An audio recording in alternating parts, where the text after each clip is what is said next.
Sejam todas e todos muito bem-vindos a nossas gravações do Futuro de uma Ilusão do Freud. Estamos no livro PDF, página 268, no livro físico, que é o volume 17, né? Estamos também na página 268. Bom, a quem assistirá a gravação, seja muito bem-vindo também. Vamos nós voltar um pouquinho, que eu acho que ele retoma num ponto interessante que ele está desconstruindo as religiões, ele está, como a gente disse no encontro passado, eu e o Ben já estava complementando essa ideia de que agora o Freud ele já fez o movimento sinuoso, sedutório, introdutório dele, e agora ele está indo para a sessão estalamento do chicote, em que ele vai vir com as quatro botas cavalgadas e vai chutar a porta, né? Após esse esclarecimento, vamos retornar às doutrinas religiosas e podemos repetir que todas elas são ilusões, são idemonstráveis. Ninguém pode ser forçado a tomá-las por verdadeiras e acreditar nelas. Algumas são tão improváveis, tão incompatíveis com tudo que laboriosamente viemos a saber sobre a realidade do mundo que podem, levando-se devidamente em conta as diferenças psicológicas, ser comparadas aos delírios. E no encontro passado a gente falava essa dimensão entre religiosidade e delírio, até aqui nas conversas de Cauchy a gente falava também, essa dimensão será um tipo de religiosidade, um tipo de psicose. Não vejo nenhum problema em dizer que pode ser, e uma vez que a civilização ocidental assenta o seu funcionamento sobre a neurose, né? Nós ocidentais tão neuróticos, por que não outras civilizações não assentem o seu modelo de funcionamento muito mais apoiado numa forma saudável de estrutura psicótica? É o que talvez a gente pode concluir lendo os textos sobre o Zaraueté do Christian Dunker, tanto no Lutos Finitos e Infinitos quanto no ahn, Mal-Estar, Sofrimento e Sintoma, né? São algumas possibilidades. Então vamos lá. Acerca do valor de realidade da maioria delas, não há como formar um juízo. Assim como são indemonstráveis, também são também irrefutáveis, né? A gente sabe que a gente não pode provar a inexistência de algo, né? Não é só Deus, né? Você não pode provar que algo não existe. Você só pode provar que algo existe, né? A inexistência não é provável, né? É interessante isso, né? Sabemos ainda muito pouco para abordá-las criticamente. Apenas aos poucos os enigmas do mundo se desvelam à nossa pesquisa. Ainda hoje, a ciência não é capaz de responder a muitas questões, mas o trabalho científico é a única via para o conhecimento da realidade exterior. Concordo, lembrando que o conceito de ciência ele é bastante abrangente, bastante abrangente, pode ser abarcado por inúmeras coisas, inclusive o Freud, que está aqui nessa época criando uma ciência nova chamada psicanálise, cuja episteme não se assenta exatamente nas ciências quantificáveis. Esse daqui é um recado para a amiga Pasternak, o dia que ela quiser estudar de verdade. Sempre gosto de convidar as pessoas menos doutas ao combate. Sim, eu fui irônico, mas não se contaminem pela minha ironia. Não passa de ilusão, mais uma vez, esperar algo da intuição e da introspecção. Elas podem nos dar apenas indicações de difícil interpretação sobre a nossa própria vida psíquica, jamais informações sobre as questões que a doutrina religiosa responde tão facilmente. Seria um sacrilégio deixar o arbítrio pessoal preencher a lacuna e, segundo a própria avaliação, declarar que essa ou aquela parte do sistema religioso é mais ou menos aceitável do que outra. Tais questões são importantes demais para isso, quase diríamos, sagradas demais. Neste ponto, devemos estar preparados para a seguinte objeção. Bem, se os céticos mais duros admitem que as afirmações da religião não podem ser refutadas com inteligência, por que não devo acreditar nelas, já que tem muito a seu favor? A tradição, a concordância das pessoas e tudo o que há de consolador no que dizem? Sim, por que não? Assim como ninguém pode ser obrigado a crer, ninguém deve ser obrigado a descrer. Mas não nos deleitemos no auto-engano de que, ao usar argumentos assim, Estamos no caminho do correto pensar. A acusação de subterfúgio é pertinente nesse caso. Ignorância é ignorância. Dela não provém nenhum direito a crer em algo. Nenhuma pessoa razoável se comporta de maneira tão leviana em outros assuntos, nem se dá por satisfeita com justificativas tão pobres para os seus juízos, suas posições. Apenas nas coisas mais elevadas e sagradas ela se permite agir dessa forma. Na realidade, são apenas tentativas de simular para si ou para os outros que ainda se atém à religião quando há muito já se afastou dela. Quando se trata de religião, as pessoas incorrem em todas as insinceridades e mau costumes intelectuais possíveis. Filósofos estendem o seu sentido das palavras até sobrar pouco do seu sentido original. Chamam Deus a alguma vaga abstração que engendraram, tornaram-se deístas ou crentes aos olhos do mundo, gabam-se de haver chegado a um conceito mais alto e mais puro de Deus, embora seu Deus seja apenas uma sombra desprovida de substância e não mais a poderosa personalidade da doutrina religiosa. Críticos insistem em designar como profundamente religioso alguém que admite o sentimento da pequenez e impotência humana em face do universo, embora tal sentimento não seja o que constitui a essência da religiosidade, e sim o passo seguinte, a reação a ele, a busca de remédio para ele. Quem não vai adiante, quem humildemente se conforma com o mínimo papel do ser humano neste mundo imenso, este é, na verdade, irreligioso no autêntico sentido da palavra. Aí eu tô pirando aqui. E se a gente pega essas ideias de religião do Freud e coloca o conceito de budismo? Porque o budismo me parece quase que uma. O budismo, se não me engano, o shintoísmo também. Mas mais o budismo, né? Ele é quase que uma religião sem Deus. E talvez até o shintoísmo mesmo e as religiões africanas, de matriz africana, porque não sei se as entidades são Deus, né? Nesse sentido abstrativo de um ser superior, maior, que intervém, blá, blá, blá, blá, blá, blá, essa abstração logocêntrica, no sentido do logos de Platão, né? É legal se a gente quiser ler o Freud meio junto com Nietzsche. Parece que tem um Deus que não cabe, os deuses têm pés de barro. Como diz o próprio Nietzsche na obra famosa, como é que é? Oh, meu Deus, não é o ocaso. O Crepúsculo dos Deuses, ou Como Filosofar com o Martelo. Nessa obra do Nietzsche, ele fala que os deuses têm um pé de barro, os pés de barro.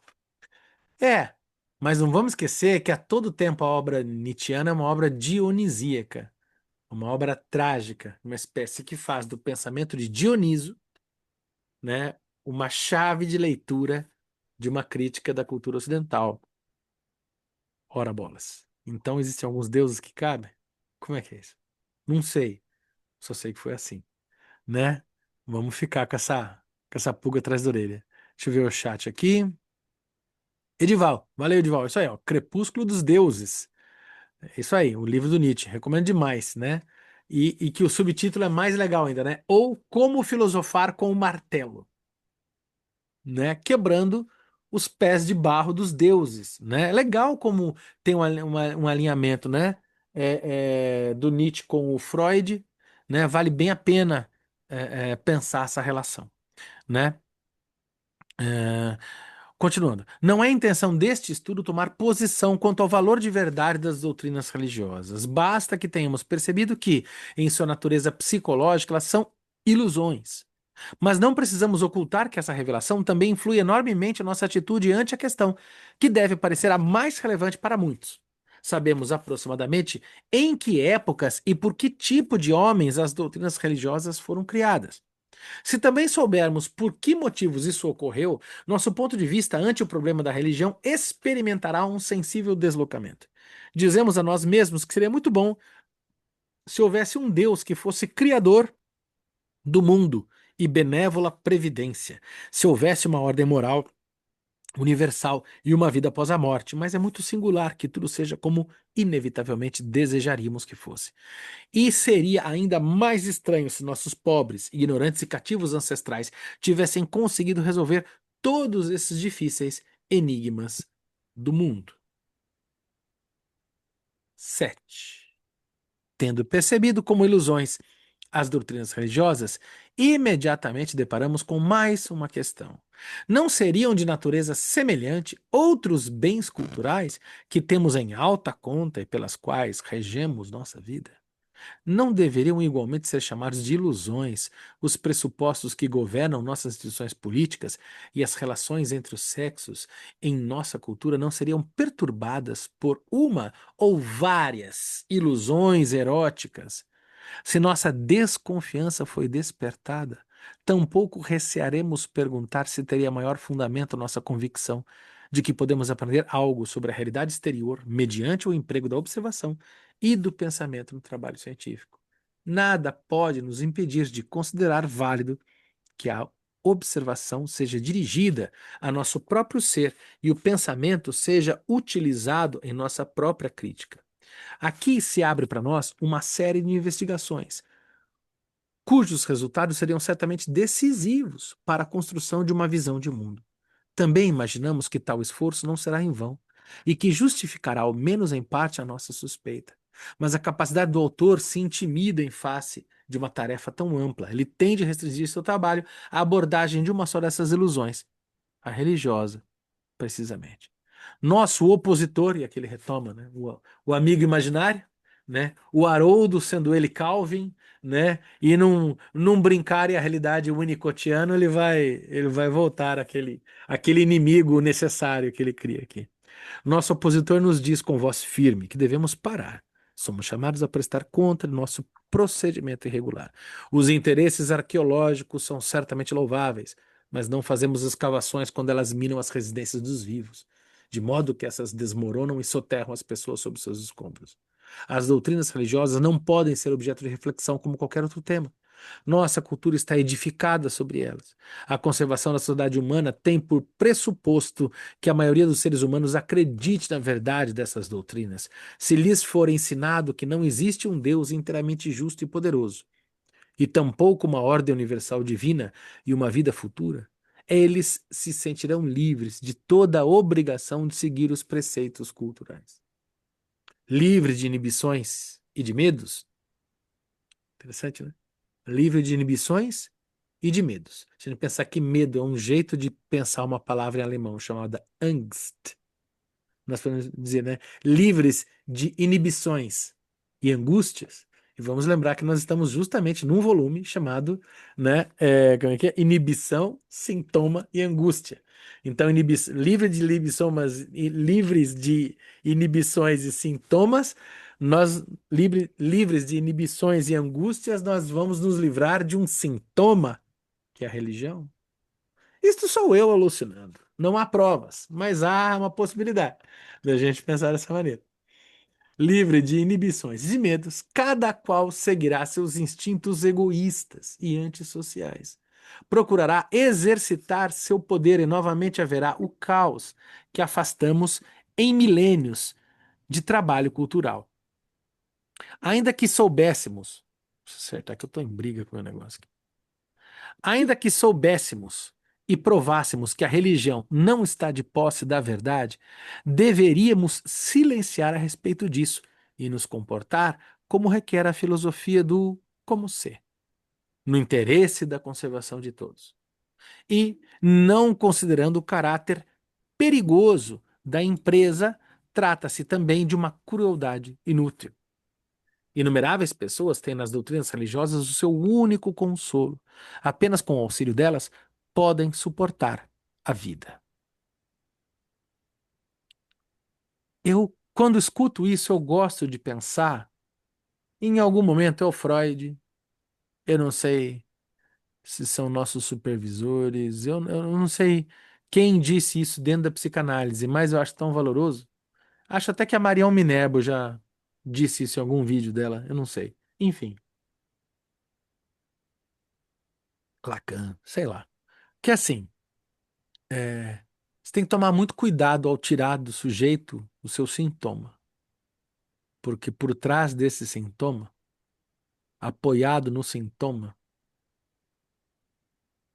o que a pessoa esconde é uma grande angústia, talvez insuportável. Então, daí que não cabe ao analista esse arrogante lugar de retirar os véus. Primeiro, porque ele não vai fazê-lo, ele não tem esse poder, né? E segundo, que por vezes, se pudesse fazê-lo, retirar os véus pode soar, pode desestabilizar o sujeito que tem naquela repetição, naquela questão neurótica, o apoio para o que é mais insuportável, algo que está muito mais insuportável além, né? É, um dos modos que o analista pode cometer esse problema seria pela, pelo exagero da interpretação, uma interpretação fora de hora, muito intrusiva, muito desnecessária, muito violenta, né? Daí a dificuldade de saber exatamente a hora de apresentar uma interpretação dentro de uma lógica que o paciente se sinta promovido por essa interpretação, inclusive a vontade para não acatá-la, para acatá-la ao seu modo, para fazê-la sua, para tomá-la para si, né? Eu acho que a vitória do tratamento é quando é muito legal quando o paciente fala, porque na sessão passada você disse, e a gente sabe que não disse, mas o paciente entende, ou ainda quando você disse algo assim, sabe? Sei lá, você falou, ai,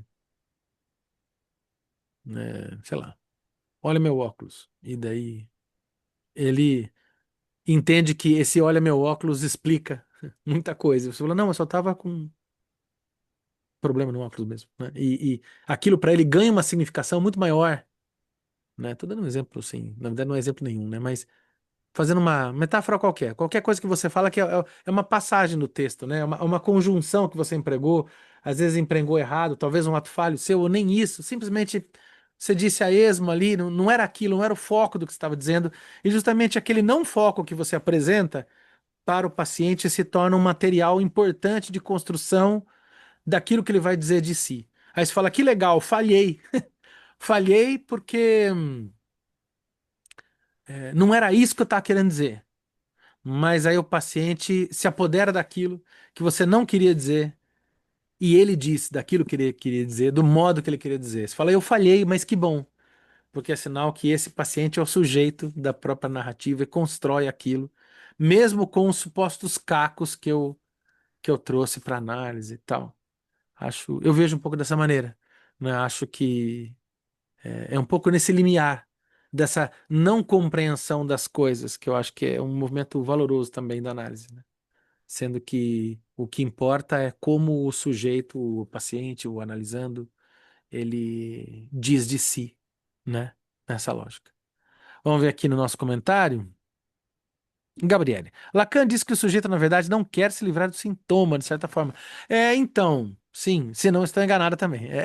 Não, acho que você tem toda a razão. Eu confesso que eu, eu, eu já tive mais um momento que eu ficava preocupado em saber quem disse o quê, né? Eu hoje falo, eu acho que é isso, eu li isso, e eu sei que não foi da revista Veja, assim, entendeu? Eu sei que foi do estudo de psicanálise, mas já não me lembro e eu acho que é ótimo.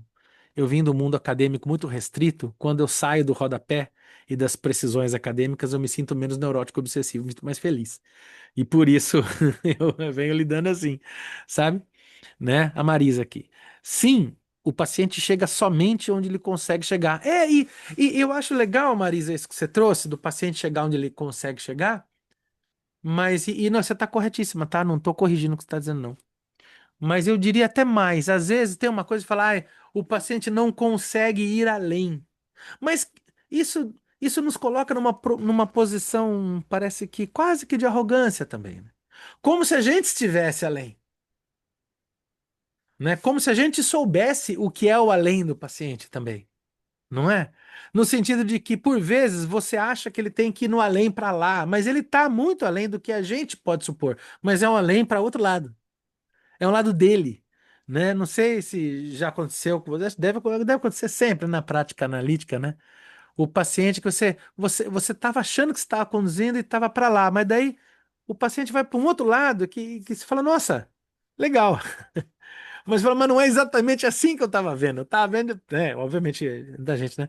Eu estava querendo ver para lá, mas Mas bom, é aquele lá dele, né? E aquele lá funciona para ele de um modo que você fala, olha, eu me lembro de um caso de um paciente que, por exemplo, que chegou e disse, aquilo que você disse na sessão passada, e me falando, quando você falou que, quando você me pergunta por que que eu estava pedindo para corrigirem, que ele estava escrevendo um texto, falando, por que que eu olhei para ele e falei, por que que você está querendo que as pessoas corrijam o seu texto? Né? E assim, eu disse aquilo dentro de um contexto de outras coisas muito importantes. Mas curiosamente ele ficou naquilo, e eu disse mesmo. E daí ele falou: Olha só, quando você falou aquilo para mim, ficou claro que eu precisava parar de pedir desculpa. E eu precisava dizer o que eu queria dizer no meu texto, e que não cabia aos outros dizerem por mim. Falei: Tá, tá. Concordo, eu também acho, mas disse eu dentro de mim, né? Eu não tinha pensado com tanta clareza sobre isso dessa maneira. Desse modo, nessa frase. Mas que legal, que ótimo. É isso, né? No final das contas, o paciente começa a se assenhorar daquilo que é dele e da significação dele. Isso parece tão poderoso, né? Será que o sujeito, né, diz aqui no, na nossa conversa no chat, né, o Francisca, será que o sujeito não quer só acomodar o sintoma? Eu acho, eu desconfio que assim, é óbvio que o sujeito quer defender o seu sintoma, né? Digamos assim, o eu quer defender o sintoma, mas existe o sujeito que quer trair o seu sintoma num desejo de assenhorar-se de si, de fazer as pazes com ele mesmo, de poder conversar com as suas questões, com os seus fantasmas, né? Eu acho que esse movimento é dialético. Eu não acho que o sujeito apenas defende o sintoma. Eu acho. Eu acho que ele também defende o sintoma. Mas é aquilo. Se ele quisesse só defender o sintoma, ele não ia para análise, né? Se ele vai para análise, é porque sim, ele quer defender o sintoma, mas ele não acredita. Ele sabe que alguma coisa está errada. Como diria uma frase do Shakespeare, né? No Hamlet, né? Há algo de podre no reino da Dinamarca. Ele quer o fantasma do pai. Ele quer acreditar na fantasmagoria paterna do Hamlet. Mas há algo de podre no reino da Dinamarca. O Benjamin queria falar. Diga, Benja. Não, quando tu estava falando sobre aquela questão, né, de que a gente vai conversando com o paciente e a gente tem uma ideia, e quando a gente vê, parece que ele está puxando para outra coisa, né? E de uma certa forma dá certo, porque eu me lembrei se eu não me engano, foi a Naor. Não foi ela que, quando o Freud estava desenvolvendo a técnica de associação livre, em determinado momento ela fala: opa, não fala nada. Não fala nada, que tudo que o que tu tá me falando tá me atrapalhando. Deixa eu falar livremente, que aí que fica mais fácil eu chegar onde a gente quer. E aí É, ele teve uma grande sacada, né? Acendeu uma luz na cabeça dele, justamente dessa associação livre, né? E aí é aquele momento onde a gente coloca, né, com a ajuda do terapeuta, né, do psicanalista, coloca o analisando num palco diferente do dia a dia, né, que é aquele palco do inconsciente, né? E nesse palco do inconsciente, muitas vezes ele está conversando com esse eu inconsciente, né? Então a gente está criando ali uma conversa dele, muitas vezes com ele mesmo, onde ele não estava sabendo daquilo que o inconsciente está revelando para ele. E o analista vai só fazendo umas pequenas colocações para essa conversa ficar mais interessante. É como se fosse um sonho, né? Onde alguma coisa está conversando com a gente e trazendo informações de onde a gente não sabe que essas informações estão, né? É é, muito interessante isso, né? eu tenho essa impressão que essa fala do Freud aqui é, me parece que dialoga de algum modo com essa questão, dessa coisa de que tem uma dimensão muito delicada e de que a gente simplesmente nessa fantasia que ele está colocando aqui, o religioso como da ordem da fantasia, né?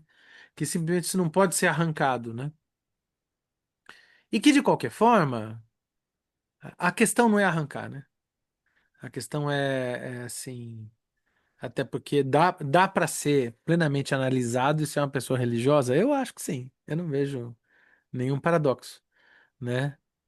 É, é, o Até que eu porque quero. nessa questão religiosa, ela vai chegar no desamparo, ela vai chegar lá no pré-édipo, ela vai perceber tudinho, né? Ali É, ela vai começar a entender como é que se é, formou o sintoma. né? Porque por conta dessa dimensão que se a religião é uma fantasia, bom, o ser humano vive a sua fantasia de um certo feito, né? Aí, voltando até lá para o Schopenhauer, né? Se a gente pensar né, o Schopenhauer tem essa afirmação, né? O real só existe enquanto representado. Pensar com o Lacan, do RSI, né? Do Noble Romiano lá, né? A gente não acessa o real. A gente, a gente tem uma dimensão de imaginária, mas uma questão simbólica. E a gente, sei lá, depois da análise, a gente não vai ter, a gente não vai deixar de ter o imaginário, né? A gente não vai deixar de ter imaginário. Então, assim, a pessoa precisa, então terminou a análise, então tem que ser ateu. Não. A questão é, eu tenho certeza, quer dizer, tenho certeza, quero acreditar, que depois de uma análise, essa relação com a divindade, com o sagrado, ela se torna muito mais rica, muito mais complexa e muito menos redutora. Quero acreditar que sim, que seria imaginável nesses termos, né? É como Muito se menos ela, redutora. é como ela só passasse por um filtro crítico, né?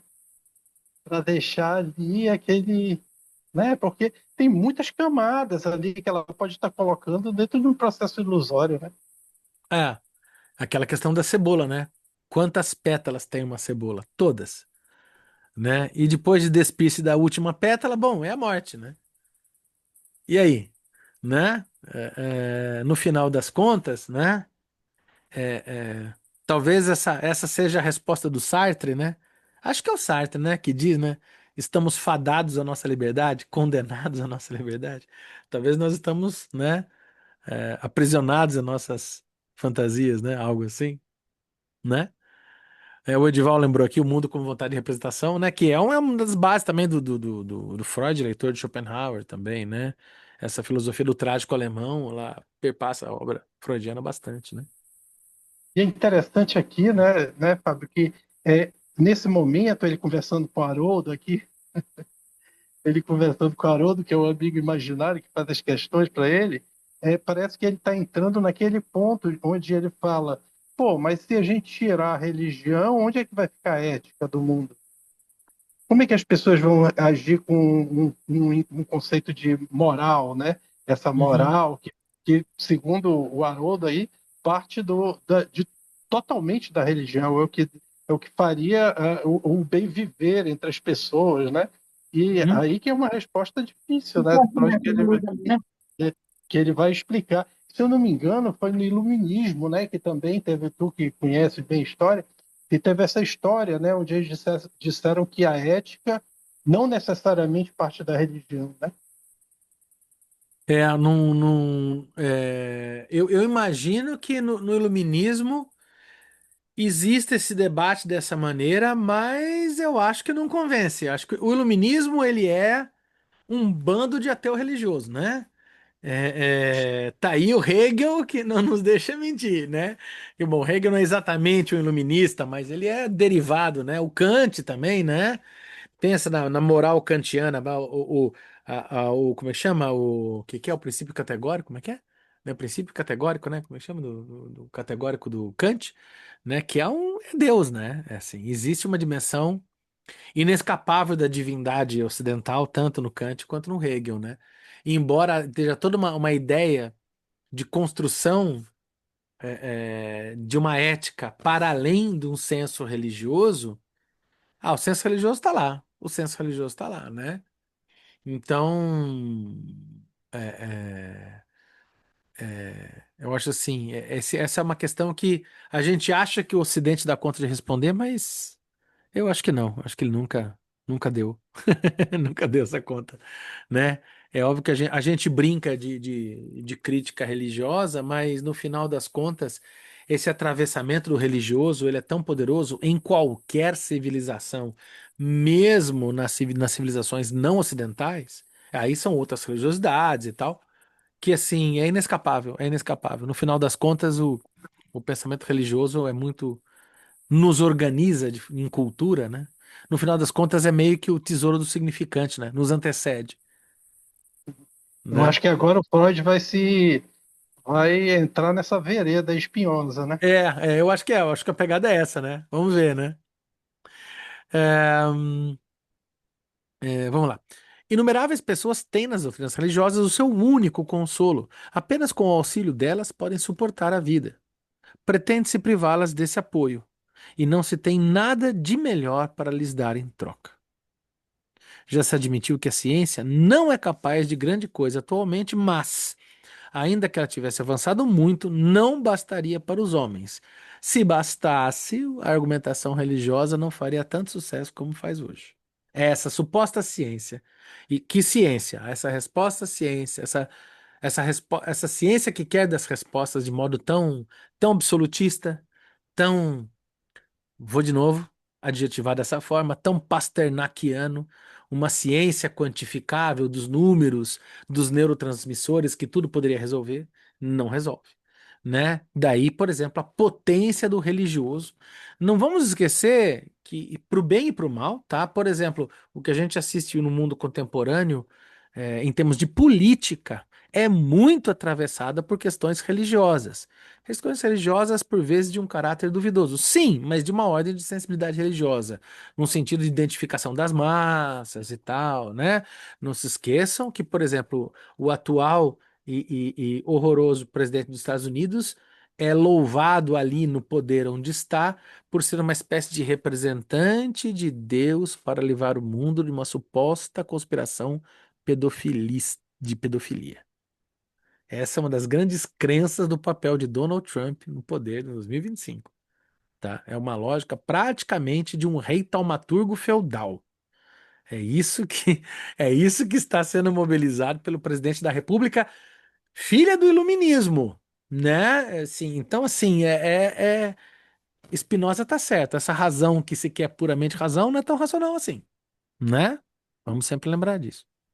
Já se admitiu que a ciência não é capaz de grande coisa, blá, blá, blá, não bastaria para os homens. O ser humano tem também outras necessidades imperiosas que jamais podem ser satisfeitas pela fria ciência, ou como diria Augusto dos Anjos, pela abstrusa ciência fria, ou nos versos de Augusto dos Anjos. E é muito estranho, é mesmo o cúmulo da incoerência que um psicólogo que sempre enfatizou o quanto na vida humana a inteligência fica em segundo plano em relação aos instintos, agora procure despojar os homens de uma preciosa satisfação de desejo e queira indenizá-los por isso com nutrição intelectual. Esse daqui é o Haroldo falando, né? Que a gente aqui chama de Haroldo, brincou de chamar de Haroldo. Pra quem não se lembra, não conhece, tem um personagem de história em quadrinhos chamado Calvin e Haroldo, que é um menino que tem um tigre de pelúcia e que nas fantasias dele toma a forma de um amigo imaginário que conversa, né? Como um. é, é, Como é que é? Agora Nossa senhora, que ruim, me fugiu o nome. Objeto transicional em termos winnicottianos, né? Então, esse personagem que o Freud cria é uma espécie de objeto transicional dele aqui do texto, né? Como Platão faz nos diálogos também, como Sócrates, né? Platão e Sócrates e os demais, né? São muitas acusações de uma vez, mas estou pronto para responder a todas, e além disso, sustentarei que representa um perigo maior para a civilização manter sua atitude atual perante a religião do que abandoná-la. Só não sei exatamente como iniciar minha réplica. Talvez assegurando que eu próprio considero inofensiva e inócua a minha empresa. Desta vez, a superestimação do intelecto não se acha da minha parte. Se as pessoas são como os meus oponentes as descrevem, e não vou contradizê-los, não há o perigo de um devoto, vencido por meus argumentos, ser privado de sua fé. Além disso, não afirmei nada que outros homens melhores não tivessem dito antes, de maneira bem mais completa, vigorosa e efetiva. Seus nomes são conhecidos, não os mencionarei, para não dar a impressão de que desejo me incluir entre eles. Tem um Nietzsche aqui? Aleluia, irmãos. Tem um Nietzsche aqui? Porque olha só, o Nietzsche nessa época do Freud, o Nietzsche era tomado como louco. Tá? E depois o Nietzsche vai ser apropriado, inclusive, por culpa e responsabilidade da irmã dele, o Nietzsche vai ser apropriado indevidamente pelos antissemitas e pelos nazistas, tá? Então, Nietzsche, nessa época aqui, tá no limbo. Então, muitas vezes as pessoas se utilizavam de Nietzsche sem citá-lo abertamente. Eu vejo aqui um aroma nietzschiano aqui. Vamos ver se depois ele anuncia, mas me parece bastante. Vamos ver aqui o nossa conversa aqui. O Edival, saiu um artigo meu semana passada em que analiso essas questões sobre religião e política com a ideia de super-homem.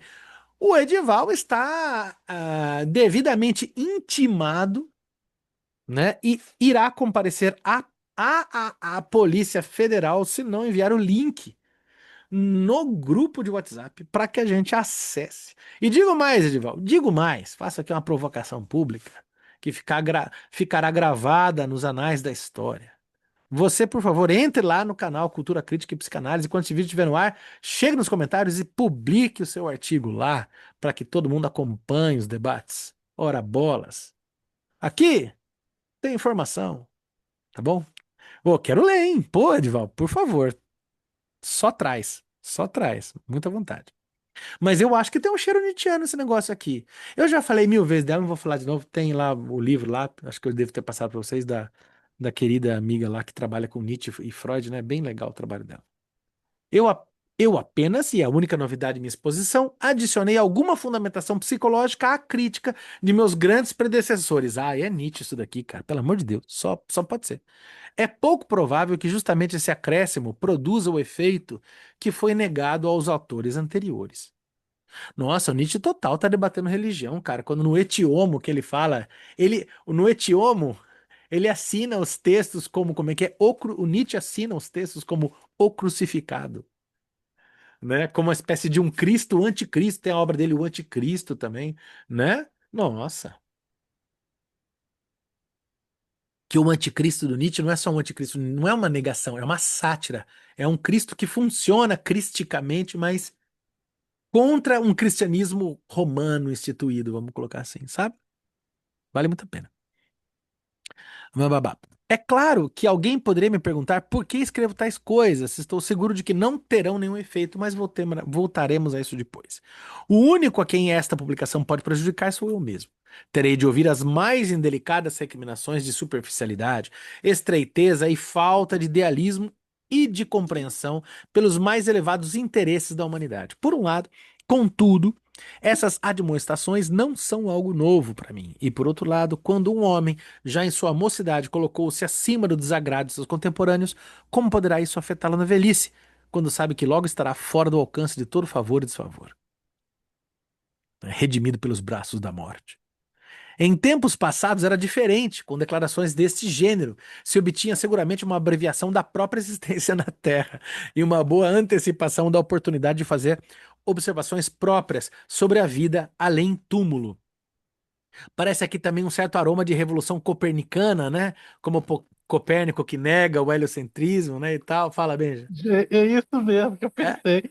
Eu poderia enforcar ele, né? Vamos matar esse cara. Imagina como ele não foi perseguido de ter escrito esse texto, Futuro de uma Ilusão. ele tá Cara, se colocando como o Jordano Bruno aqui, né? muito corajoso, cara.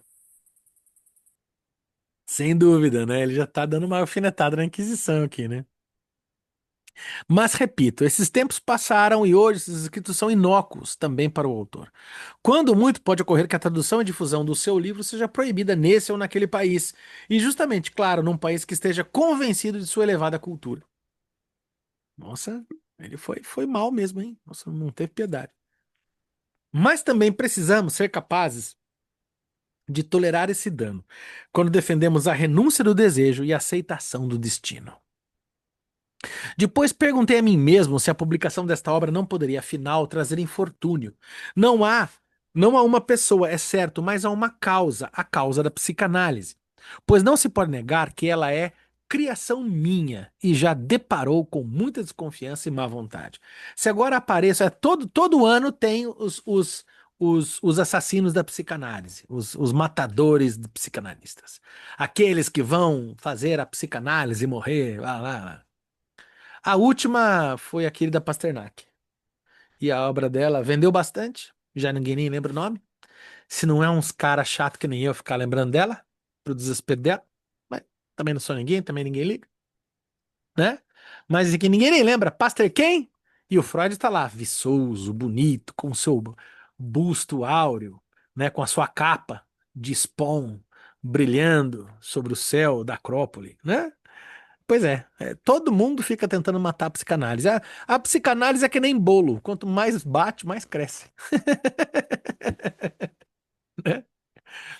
Pois não se pode negar que ela é criação minha, de ter por alguma desconfiança e má vontade. Se agora apareço com as afirmações tão desagradáveis, as pessoas não hesitarão em fazer um deslocamento de minha pessoa para a psicanálise. Agora se vê, dirão, aonde leva a psicanálise? A máscara caiu, leva à negação de Deus e do ideal moral, como sempre suspeitamos. Para nos dificultar essa descoberta, simularam que a psicanálise não possui uma visão de mundo e não é capaz de formar uma. Esse barulho realmente me incomodaria por causa de meus numerosos colaboradores, dos quais alguns não partilham absolutamente minha atitude ante os problemas da religião. Mas a psicanálise já aguentou muitas tormentas, será preciso expô-la também a esta. Na realidade, a psicanálise é um método de pesquisa, um instrumento imparcial, como o cálculo infinitesimal, digamos. Aqui eu senti um cheiro de Lacan, né? Aquela coisa. Então Lacan falou: então é ciência pura mesmo, vamos à matemática. E daí ficou pirando nos desenhos lacanianos lá, nas fórmulas lacanianas, né?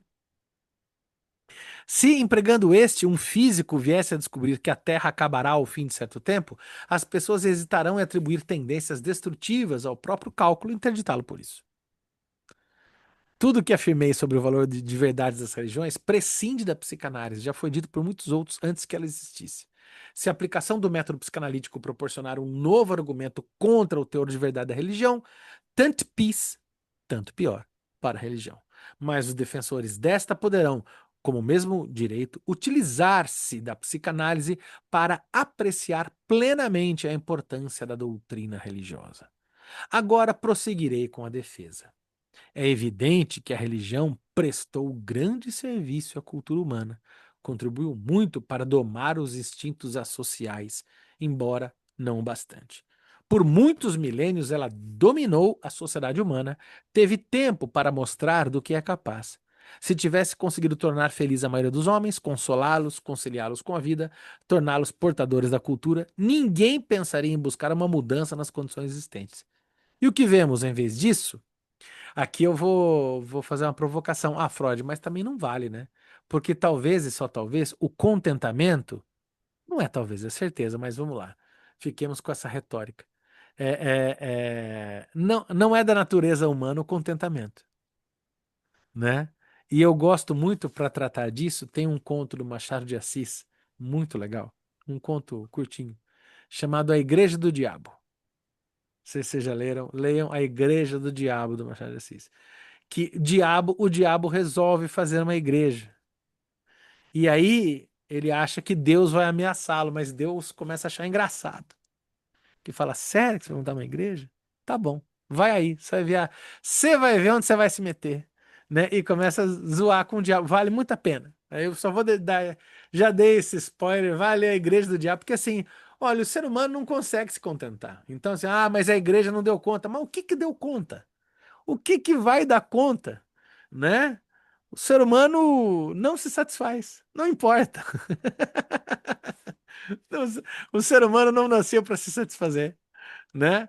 Mas enfim, vamos lá. Que um número assustador de indivíduos está insatisfeito com a civilização e nela se sente infeliz. Percebe-a com um jugo de que é preciso livrar-se. Que tais indivíduos põem todas as forças numa modificação dessa cultura ou chegam a ponto em sua hostilidade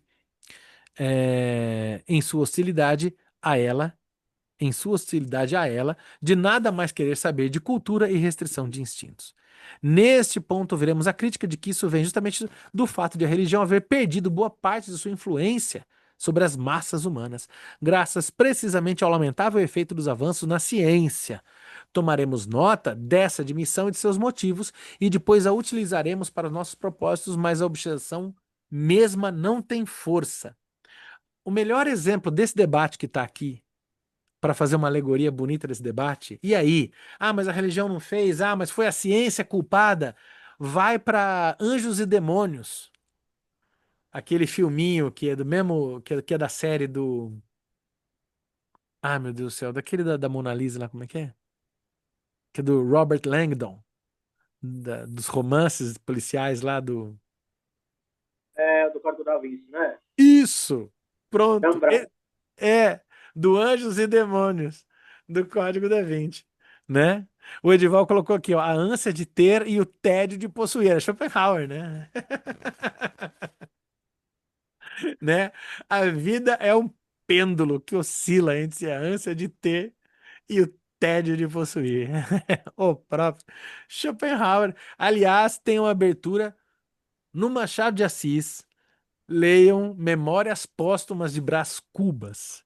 E o Brás Cubas, que é um defunto autor, segundo o próprio, né? Porque o Brás Cubas é aquele cara que morre e resolve contar suas memórias. Ué, mas ele não tá morto? Calma, só sei que foi assim. Brincadeira do Machado. O realismo fantástico do Machado de Assis. Aí é o morto contando de si. Aí ele conta como que ele morre, ele entra num delírio. Que ele vai cavalgar à costa de um rinoceronte. Aquele delírio é tão Schopenhaueriano, é tão bonito, né? É tão, vale a pena. Eu acho que também entra nesse debate, os limites entre o delírio religioso e o delírio científico. Vale muito a pena, né? Eu não sei, Fábio, mas a impressão que eu tive também disso que tu falaste aí é tipo assim, poxa, como se pensasse assim os religiosos, tão a ciência está crescendo tanto, explicando tanta coisa, que coisa ruim, vamos acreditar na religião porque é todo mundo feliz, é isso? É, não, eu tô entendendo que o Freud tá mais ou menos dizendo assim: olha, tá vendo? A religião não funcionou, porque não deu conta do descontentamento humano.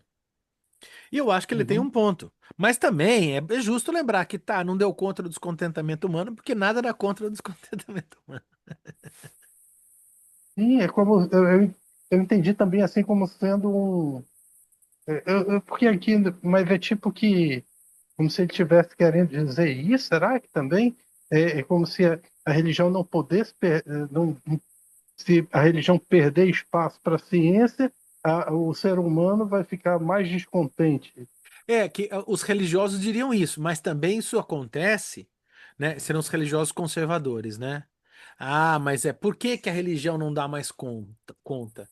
Porque, graças a essa ciência, vamos trazer para o hoje, né? Comunista, né? Que fica divulgando vacina, né? Graças a vocês, esse mundo tá uma perdição. Precisamos voltar à tradição, à época boa, né? Sim, A época que o sim. homem era violento mesmo, isso era coisa de Deus, né? Aham. Inclusive, É, Fábio, eu também é- mandei um link Oi. de um artigo meu que analisa a imagem, a figura de André Valadão, que toca justamente nessa questão, né, desse como a religião, ele organiza o discurso dele também da religião como um ataque à ciência também, né? Aí vem com todo esse debate da questão do homeschooling e tal, por que que ele é a favor e esse debate todo. Você fez um argumento, você fez um texto acadêmico, desconstruindo e fazendo uma crítica ao pastor Valadão, é isso mesmo? Do Lagoinha? Foi sim. Porra, eu gosto do Edival, que o Edival é macho mesmo, hein? Urra! Tá aí o Edival é discípulo de Freud mesmo, nesse daí não tem medo de porrada não, hein? Porra, Edival, caramba, orgulho, orgulho demais, hein? O Edival, isso é caboclo humano poderoso mesmo. Aí, quero. Você colocou lá, você falou, né? Coloca lá pra gente ler. Olha só, rapaz. Sexta-feira de noite, Edival é o nosso herege, é o nosso malvado favorito. É?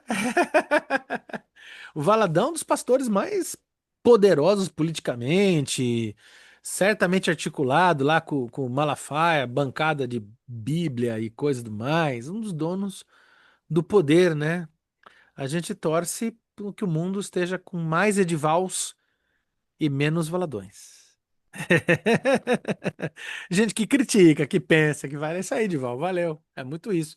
E daí tá esse jogo, né? Aqui que é uma mobilização conservadora mesmo, né? Que esse mundo, sei lá, você pensar no antivacina, né? Essa coisa da anticiência como proposta de um mundo que se quer uma restauração, né? Voltar a um passado antigamente que era bom.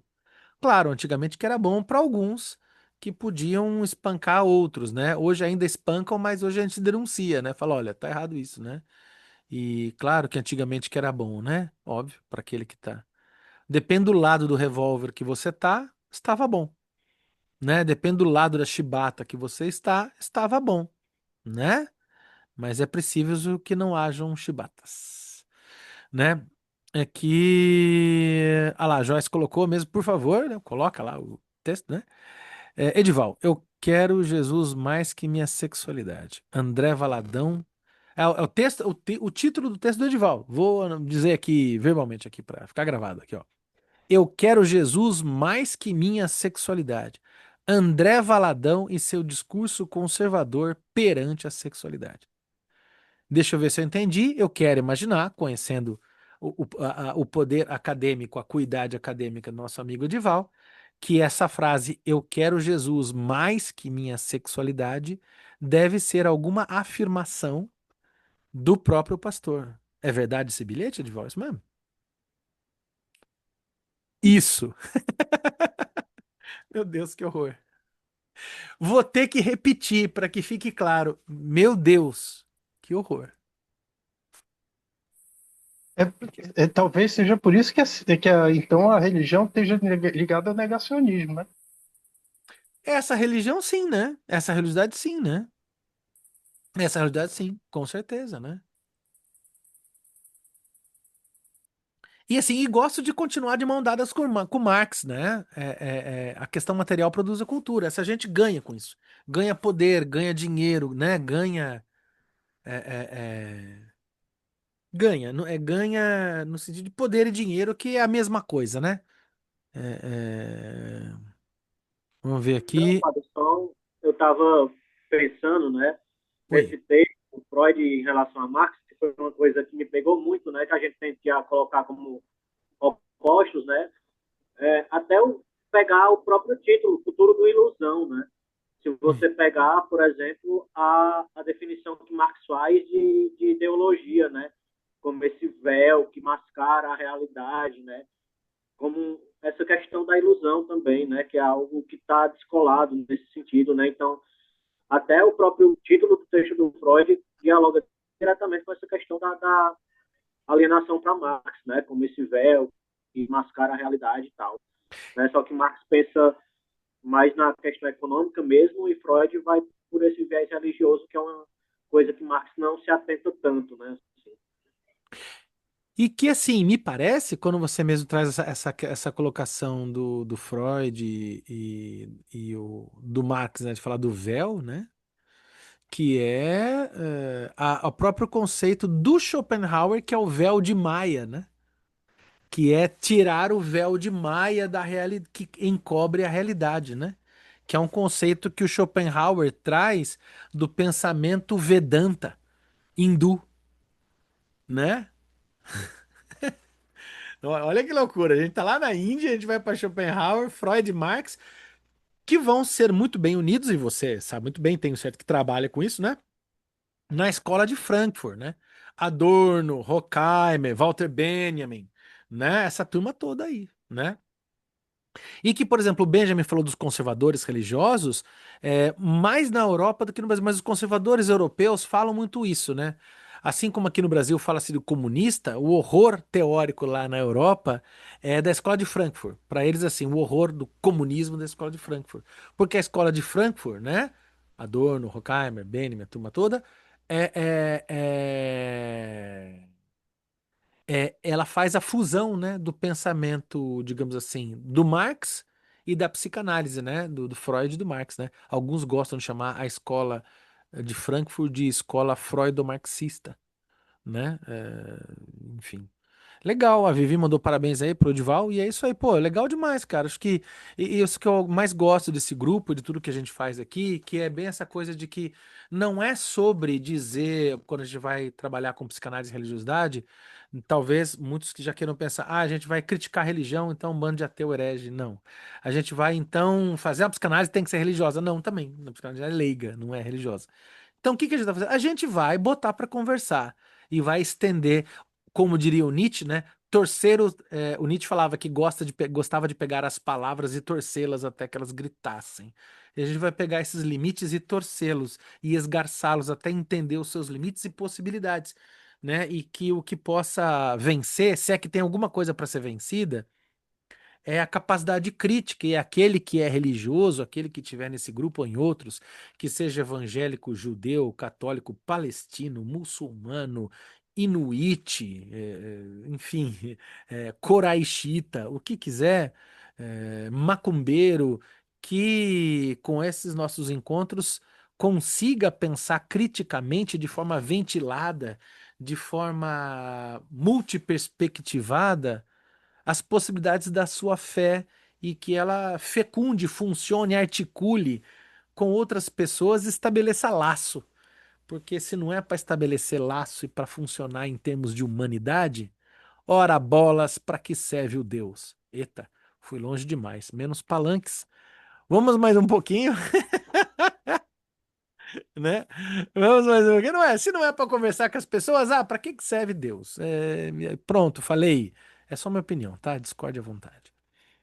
É, não é? Se não serve para as pessoas, o que a gente faz com isso? Né? É, é, Continuando, é duvidoso que na época do domínio inconteste das doutrinas religiosas, os seres humanos fossem, em geral, mais felizes do que hoje. Mais morais eles certamente não eram. Sempre souberam como banalizar os preceitos religiosos, fazendo assim malograr seus propósitos. Os sacerdotes que deviam zelar pela obediência à religião eram complacentes com eles. Tem um cheirinho Lutero aqui, hein? Um cheiro das 95 teses de Wittenberg na porta da catedral lá de Lutero, hein? Tem a simonia dos padres, tem um, né? Nietzsche era um grande leitor de Lutero também, né? Spinoza era luterano? Ah, já não sei. Eu vou falar besteira, hein? Daqui a pouco o Edival nos conta. O Edival sabe essas coisas aí. Benja, acho que também. A bondade de Deus tinha de atrapalhar sua justiça. As pessoas pecavam e depois faziam sacrifícios ou penitências, ficando livres para novamente pecar. Quando era jovenzinho, eu vou dizer, eu, como um bom jovem, eu fui educado no mundo católico. A minha avó tem uma foto minha de vestido de coroinha que eu fiz questão de perder. Mas, enfim, né? E eu costumava dizer que como é que a gente ia na igreja para rebobinar os pecados, né? Para quem é da época das fitas VHS vai entender o que eu falei, né? E eu costumava dizer que como é que a gente vai para frente da igreja para se tornar santo e depois no fundo das igrejas para pecar, né? Que as pessoas vão atrás da igreja para encontrar namorados e namoradas, enfim, aquela coisa toda, né? Enfim, é o Freud reiterando aqui. A introspectividade russa chegou ao ponto de concluir que o pecado é indispensável para a fruição de todas as felicidades da graça divina, ou seja, é agradável a Deus no fundo. Eu não sei, tem uma frase atribuída a Lutero que eu não sei se é mesmo dele. Mas se non è vero, bene trovato. Reza a lenda que Lutero falava: peca, filha, mas peca com fé. Não sei se é verdade essa frase. Aos estudiosos de Lutero, por favor, me corrijam se eu estou falando besteira. Evidentemente, os sacerdotes só puderam manter a sujeição das massas à religião, fazendo essas grandes concessões à natureza instintual humana. Ficou assim: apenas Deus é bom e forte, o homem é fraco e pecador.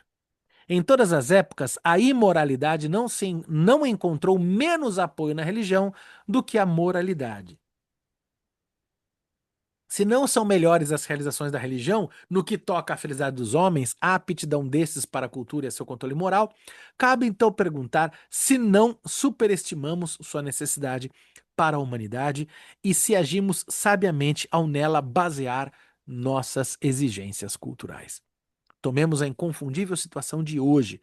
Como sabemos, já se admitiu que a religião não exerce nas pessoas a mesma influência de antes. Falamos da cultura europeia cristã. Ah, Freud, se você soubesse no futuro. E isso não porque suas promessas tenham se tornado menores, mas porque as pessoas as consideram menos dignas de crédito. Ah, Freud, se você soubesse. Concedamos que o motivo dessa mudança é o fortalecimento do espírito científico nas camadas superiores da sociedade humana. Ah, Freud, se você soubesse, né? Mas talvez não seja o único.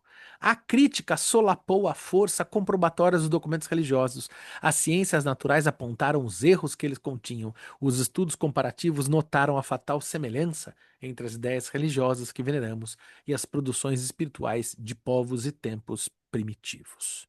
O espírito científico gera uma maneira específica de nos colocarmos diante das coisas deste mundo, ante as coisas da religião, ele se detém por um instante, hesita e, afinal, também aí cruza o limiar.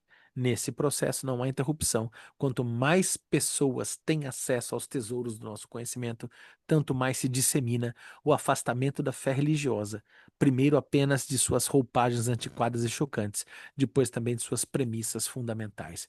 Os americanos que instauraram o processo dos macacos em Dayton foram os únicos a se mostrar coerentes. Normalmente, a inevitável transição sucede entre meias tintas e falsidades.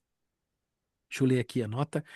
Em 1925, nessa pequena cidade do estado do Tennessee, um professor de ciências, John Scopes, foi processado por ensinar aos alunos que o ser humano descende dos animais, né?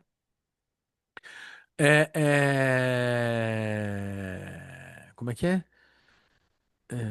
Tá falando aqui do espírito científico, enfim. Beleza. Deixa eu só ver as notas aqui. Edival, desencantamento do mundo.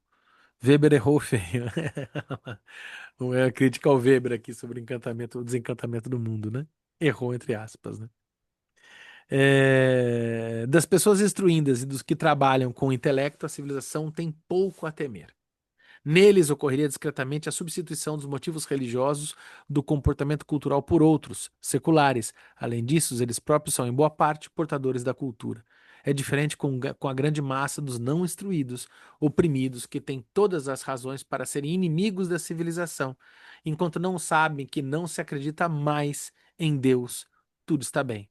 Mas saberão, infalivelmente, mesmo que este livro não seja publicado, e estão prontos para aceitar os resultados do pensamento científico, sem que neles tenha havido a modificação de que este produz no homem, a modificação que este produz no homem. Não existe o perigo de que a hostilidade dessas massas à cultura venha se lançar contra o ponto fraco percebido em sua tirania. Para mim, quando ele fala de uma espécie de ciência que pode provocar o contágio, ele está também muito esperançoso, colocando, me parece, a psicanálise como uma centralidade desse pensamento científico, né? Vai lembrar, e aí eu mais uma vez volto a falar da questão dessa ciência arrogante também, que se olha central e redutora, né? Uma espécie de ciência que se quer onipotente, né? Como é o caso dessa ciência fria que gosta de reduzir a psicanálise, né?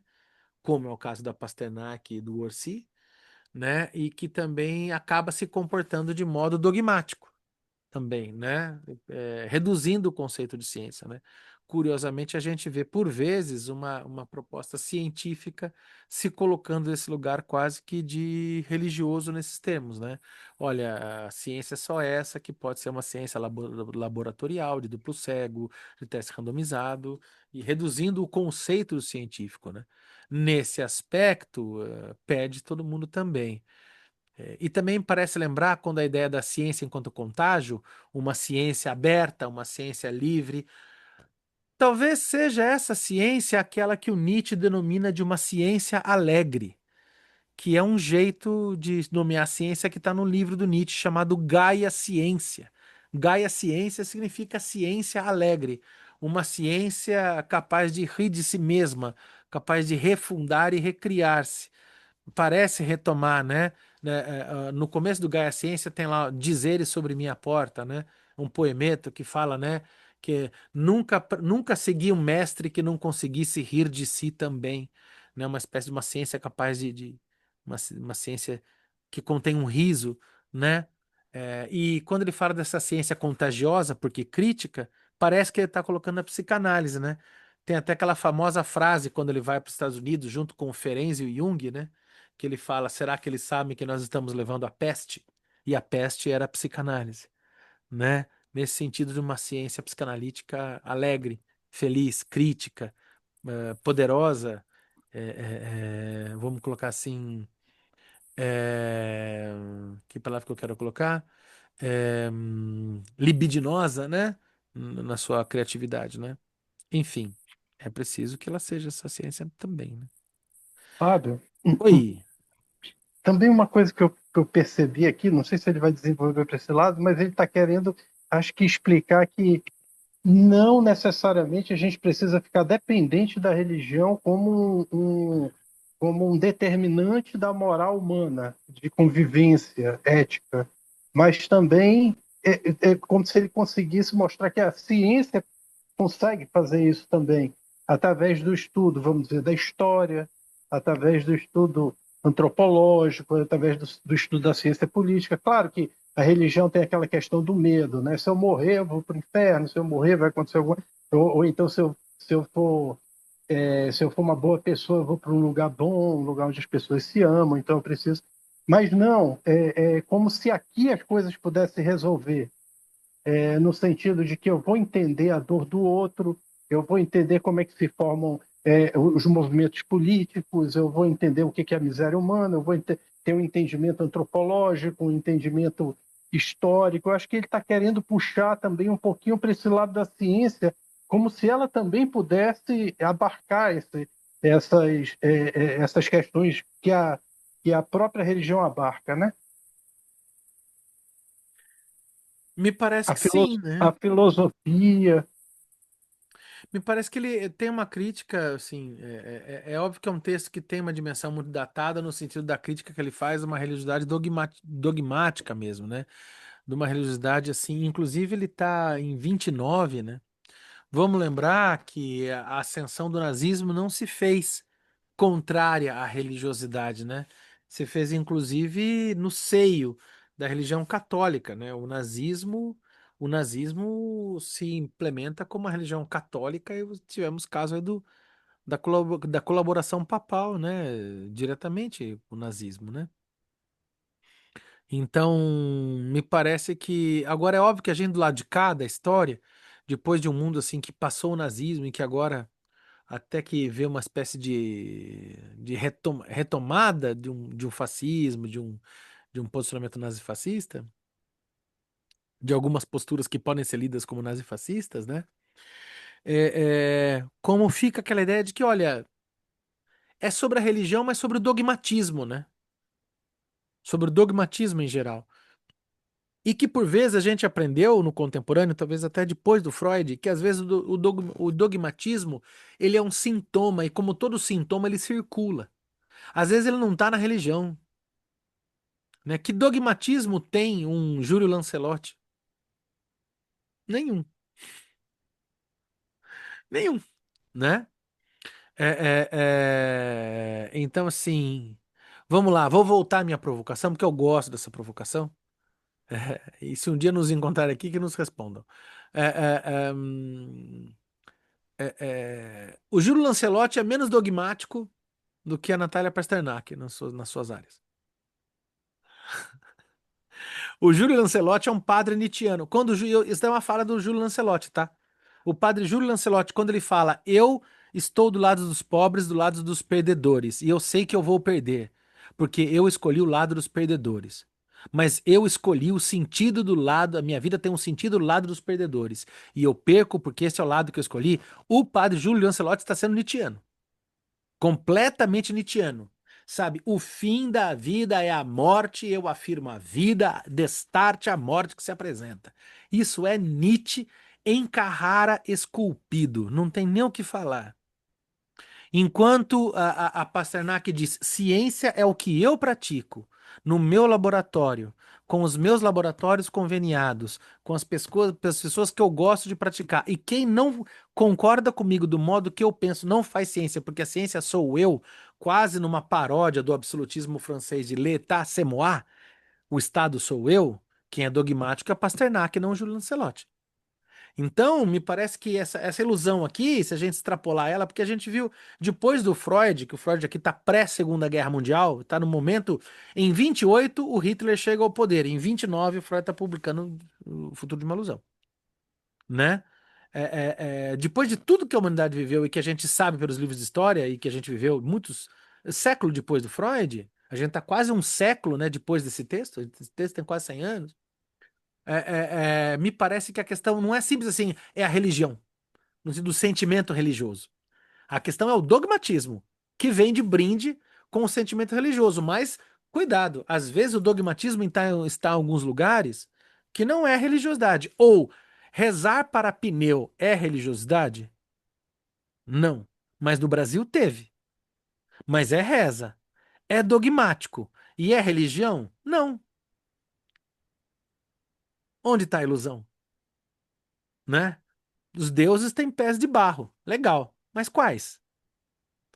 Né? Deuses, esses deuses não estão só. Não é uma prerrogativa da religião instituída, da sensibilidade religiosa, né?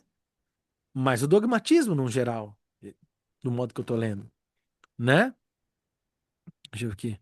Mesmo jeito a ditadura aqui. O Edivaldo tá dizendo, é sobre isso, né? Sobre essa questão. Quando a gente tá vendo o presidente dos Estados Unidos da chamada República, porque, gente, a independência americana, ela influenciou a Revolução Francesa, mas a gente esquece disso, né? A independência dos Estados Unidos não foi influenciada pela Revolução Francesa. Um historiador francês chamado Alexis de Tocqueville esteve na América durante a independência dos Estados Unidos, voltou para a França e falou: nós precisamos fazer uma coisa parecida aqui, estoura a Revolução Francesa. Então, os Estados Unidos se coloca no mundo como o grande império da razão ocidental. E agora tem um presidente no poder que se coloca como um cavaleiro templário da justiça em nome dos seus as seclas QAnon para banir a maldade e a pedofilia do mundo. Isso daí é o que eu tô falando, se sabe, entendeu? Assim, existe uma dimensão mítica, religiosa, autoritária, fantasiosa, ilusional na política internacional hoje. E isso é religioso? Mas não é, né? Não é uma questão de religião, né? É um outro lugar. É um modo de pensar que é dogmático. Não necessariamente religioso, né? Você pegar o pastor lá, que é? O pastor. Que é o Alexandre, como é que é? Não sei o que, Vieira, pastor Alexandre Vieira, como é que é? Henrique Vieira. Henrique Vieira, deputado. Ele não é dogmático. Não é dogmático, né? E tantos pastores não são. Vamos lá, né, gente? Reduzir os pastores de hoje a Malafaia seria um absurdo, não é verdade, né? Então, assim, olha lá.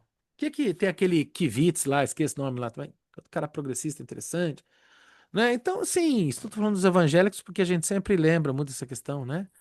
E o Então, Caio Fábio também, né? o Caio Fábio, né? Olha lá o Edivaldo, democracia na América. É essa a questão, né? Então, ou seja, essa crítica, ela é de uma crítica à religiosidade. Na época do Freud tá muito mais clara, uma coisa mais papal, mais organizada, né? Mas e aqui, né? Para que a gente não saia correndo, apesar do horário, olha só, a gente tá no final dessa parte, né? Então, vamos até o finalzinho, algumas linhas só.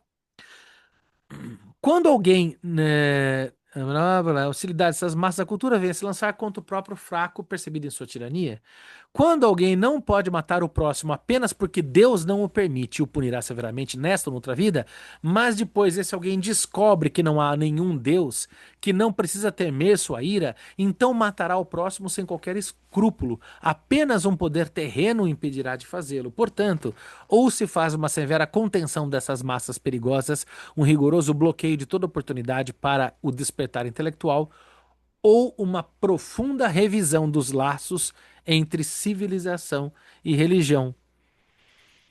Ou vou respondê-lo com a mesma questão que ele colocou e parece que quase passa despercebida aqui, né? Uma espécie de um despertar intelectual. Mas esse despertar intelectual não deve ser um despertar intelectual bobo, no sentido de uma ilusão, de uma ciência pura, de uma ciência neutra, de uma razão neutra, mas de uma razão que seja capaz de lidar com, vamos citar aqui o camarada Safatli, né, com a gramática dos afetos, né? Eu colocaria a psicanálise. Por quê? Porque eu acho que sim. Mas eu posso estar errado também. No sentido de que é preciso que as pessoas. Não se trata de que as pessoas se tornem mais ou menos racionais. Trata-se de que elas façam e que elas. Desejar-se-ia que elas conseguissem a sua emancipação subjetiva. Ter que colocar todo mundo no divã? Talvez. Que bom tá tendo bastante psicanalista, né? Tem gente que reclama, nossa, quanto psicanalista que tem. Meu Deus, tem muito psicanalista. Muita gente se tornando psicanalista. Eu acho ótimo. Sinal que a emancipação subjetiva urge e que a gente não aguenta mais a miséria existencial em que a gente se colocou. Hora de sair. Não é? Parte 8 terminamos. Página 279 do PDF e 279. Deixa eu ver se eu abaixo minha mão aqui. Não, ficou a mãozinha levantada, não sei por quê. Página 279 do texto impresso também. Muito obrigado a todas, a todos. Valeu, gente. Até semana que vem. Valeu. É nóis.